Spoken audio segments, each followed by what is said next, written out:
William Ruto hakuna penye anaenda. Na wewe chunga sana.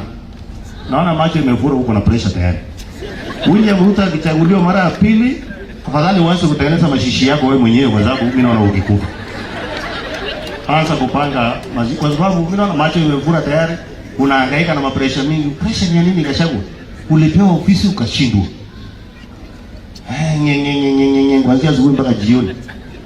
Ndio ile sasa umepeleka utapeli mpaka kule Amerika. Nilikuwa naambia wale wa Amerika msipewe huyu mtu pesa hiyo. Huyu mtu ni mtu kumbafu. Ni mtu mjinga. Anataka kutuletea ukabila.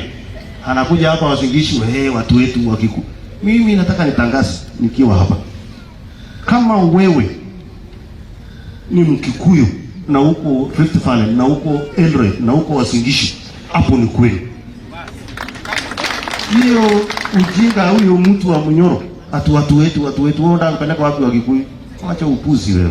Na utawahi ongoza inji sisi tukiwa hapa unless tumalize kwanza ndio utumie mlango ya nyuma, lakini tukiwa hapa utatembea my friend. Hatuwezi kukubali mtu wa kutuletea maneno ya ukabila. Ila hasara tulipata 2007, 2008 tulipoteza mandugu zetu hapa. Tukapoteza biashara. Tukapoteza watu wengi, hata watu walikuwa wanaishi hapa Kiambaa, unaongea juu ya Kiambaa hujui Kiambaa ni wapi. Mimi nataka nikwambie hakuna siku tena Kenya watapigana kwa sababu ya mtu mjinga kama wewe. Hakuna inawezekana. Hii nchi itaongozwa na Mwenyezi Mungu na watu wako na akili na watu wakusanya watu wote, watu wakushikanisha wa Kenya wote wawe kitu moja. Hatuwezi kuongozwa na hatuna shortage ya wajinga ya viongozi tuchague mtu mkabila saa yote watu wetu wa Kikuyu. Unataka kupeleka wapi wa Kikuyu? Wa Kikuyu wako across the country. Kuanzia Turkana mpaka Lamu kila mahali.